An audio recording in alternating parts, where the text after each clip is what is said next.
Hi friends, welcomes to Pavis pantry. இன்றைக்கி ஈவினிங்க்கு ஒரு snacks recipe தாங்க செய்ய போகிறோம். ஒரு டிஃப்ரெண்ட்டான மெத்தடில் வீட்டில் இருக்கிற இன்க்ரீடியன்ஸ் வச்சு குட்டீஸ்க்கெல்லாம் பிடிச்ச மாதிரி நல்லா முறுன்னு வாங்க வீடியோக்குள்ளே போகலாம். சிம்பிளான ஒரு ஸ்நாக் ரெசிபி எப்படி செய்யறதுன்னு பார்ப்போம். 3 மீடியம் சைஸ் உருளைக்கிழங்க இந்த மாதிரி வேக வச்சு தோல் உரிச்சு எடுத்துக்கலாம். இப்போது இதுக்கு தேவையான அளவுக்கு சால்ட் ஆட் பண்ணிப்போம். கொஞ்சமாக கரம் மசாலா, கொஞ்சமாக பெப்பர் பவுட்ரு, ஒரு 1/4 டீஸ்பூன் தனியாத்தூள், உங்கள் காரத்துக்கு ஏற்ற அளவுக்கான மிளகாத்தூள் ஆட் பண்ணிக்கோங்க. நான் தனி மிளகாத்தூள் தான் ஆட் பண்ணுறேன். இது ஆம்ச்சூர் பவுடர், நான் அது வீட்டிலே தான் ரெடி பண்ணது. அது ஆப்ஷனல் தான், அது இல்லைனாலும் பரவாயில்ல, பட் ஆட் பண்ண டேஸ்ட் நல்லாயிருக்கும். எல்லா டிபார்ட்மெண்டல் ஸ்டோர்லேயும் கிடைக்கும். இப்போ இதை நல்லா மசிச்சு விட்டுக்கலாம். எல்லாம் ஒன்றோட ஒன்று மிக்ஸ் ஆகிற அளவுக்கு.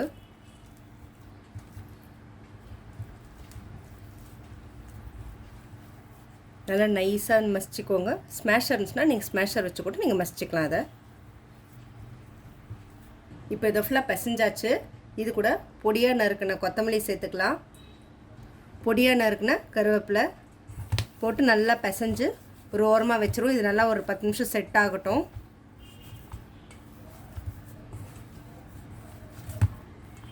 நல்லா திக்காக இருக்கணுங்க. எந்த காரணத்துக்கு கூட தண்ணி எதுவும் ஆட் பண்ணிடாதீங்க. லேசாக எண்ணெய் மட்டும் ஊற்றிக்கலாம். இது அப்படியே ஒரு 15 நிமிஷம் இருக்கட்டும். அதுக்குள்ளே இதுக்கான மாவை நம்ம ரெடி பண்ணிடுவோம். இப்போது இந்த கப்பில் 2 கப் மாவு எடுத்துக்கலாம், கோதுமை மாவு.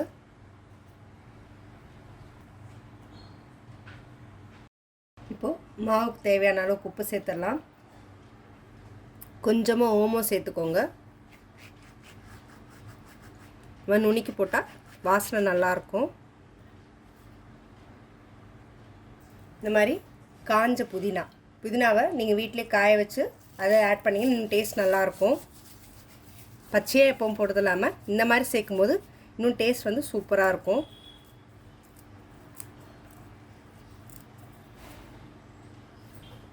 இது எல்லாத்தையும் நல்லா கலந்து விட்டுக்கும்.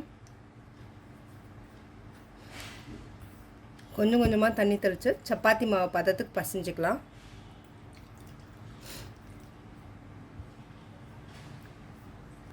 நான் இன்றைக்கி இது கோதுமை மாவில் செஞ்சுருக்கேன். நீங்கள் வேணும்னா கோதுமை மாவில் மைதாவில் கூட நீங்கள் செய்யலாம்.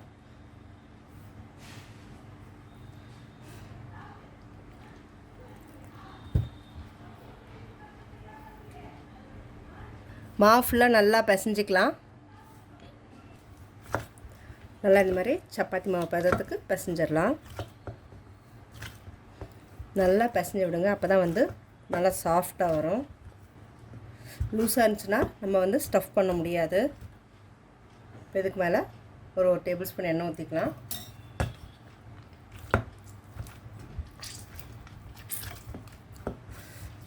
மாவு கொஞ்சம் டைட்டாக இருக்கணுங்க. ஏன்னா நம்ம ஸ்டஃபிங் வைக்கிறனால கொஞ்சம் லூஸாக இருந்துச்சுன்னா மாவு தண்ணி உரிய ஆரம்பிச்சிடும். அதனால் கொஞ்சம் டைட்டாகவே இருக்கட்டும்.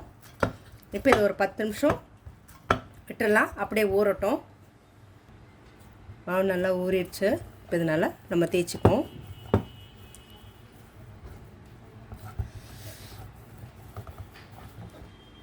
இப்போ இதை 4ஆக கட் பண்ணிக்கலாம்.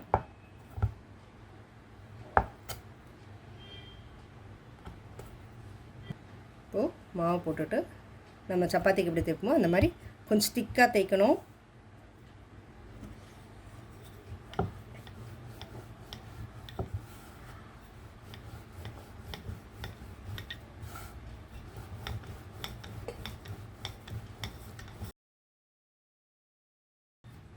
எல்லா பக்கமும் நல்லா இதே மாதிரி திக்னஸ் ஈக்குவலாக இருக்க மாதிரி தேய்ச்சிக்கலாம். இதே மாதிரி இன்னொன்று நம்ம தேய்ச்சி எடுத்துப்போம். இந்த மாதிரி இன்னொன்றையும் தேய்ச்சி எடுத்து வச்சிட்டோம். இப்போ உருளைக்கிழங்கு ஸ்டஃப் பண்ணிடுவோம்.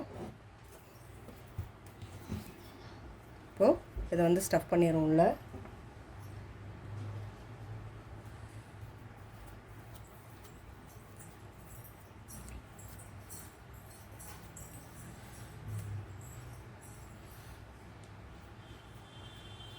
இப்போ இது மேலே இன்னொன்று தேய்ச்சி இருந்தோம் இல்லைங்களா, அதை ஃபுல்லாக போட்டு க்ளோஸ் பண்ணிக்குவோம்.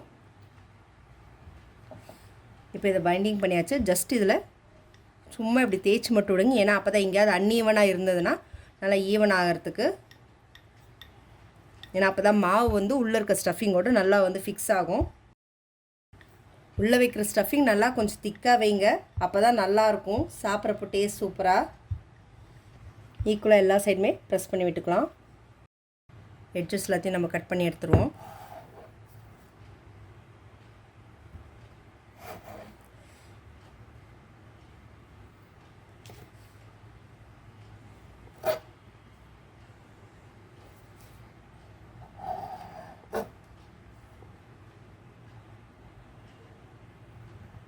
பண்ணு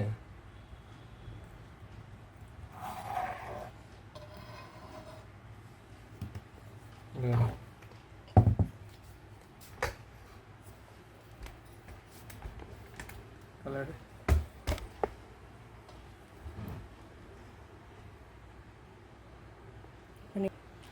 ஸோ இந்த மாதிரி இருக்கிறத ஜஸ்ட் இதை ரெண்டுத்தையும் ஜாயின் பண்ணி இப்படி இது பண்ணிக்கலாம்.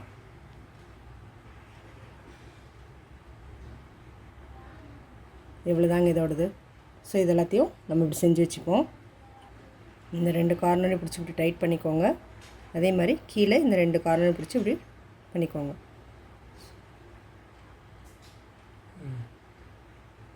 இதே மாதிரி நம்ம கட் பண்ணி வச்சுருக்கிற எல்லாத்தையும் வந்து செஞ்சிடலாம். இந்த மாதிரி எல்லாத்தையும் செஞ்சிட்டோம். இப்போ இதை எண்ணெயில் போட்டு பொரிச்சிக்கலாம். பொரிக்கிறதுக்கு எண்ணெய் நல்லா காஞ்சிருக்கணும், இல்லைனா வந்து உள்ளே இருக்க அந்த ஸ்டஃபிங்கெல்லாம் பிரிய ஆரம்பிச்சிடும்.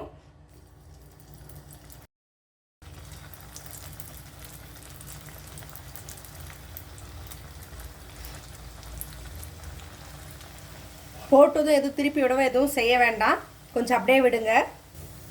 ஜஸ்ட் இப்படி ஒட்டியிருந்தால் லைட்டாக இப்படி வந்து சாப்ஸ்டிக் அந்த மாதிரி எதாவது வச்சு இப்படி பிரித்து மட்டும் விட்டால் போதும். நல்லா கோல்டன் ப்ரௌன் ஆகிற அளவுக்கு வறுத்துக்கோங்க. அப்போ தான் வந்து சாப்பிட்றதுக்கு நல்லா கிறிஸ்பியாக சூப்பராக இருக்கும்.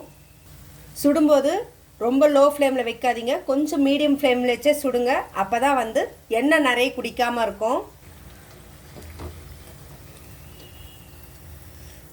செம சூப்பராக புரிஞ்சிருச்சுங்க. பார்க்கறதுக்கு கலர்ஃபுல்லாக சூப்பராக இருக்குது. ஒரு ஈரெல்லாம் அந்த பவுலுக்கு ட்ரான்ஸ்ஃபர் பண்ணிக்கலாம். இதே மாதிரி நம்ம செஞ்சு வச்சுருந்த எல்லாத்தையும் வந்து போட்டு பொரிச்சிக்குவோம். சூப்பராக இருக்குது, நல்லா க்ரன்ச்சியாக செமையாக இருக்குது. நான் இன்றைக்கி கார சட்னி தான் தொட்டிருக்கேன். நிஜமாகவே செம சூப்பராக டேஸ்ட்டாக செமையாக இருக்குங்க.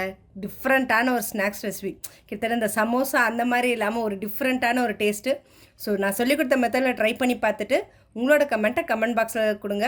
இந்த மாதிரி இன்ட்ரெஸ்டிங்கான குக்கிங் வீடியோஸ்க்கு என்னோடய சேனலை சப்ஸ்கிரைப் பண்ணிக்கோங்க. பக்கத்தில் இருக்க பெல் ஐக்கானும் கிளிக் பண்ணிக்கோங்க, நோட்டிஃபிகேஷன் மிஸ் பண்ணாமல் இருக்கிறதுக்கு.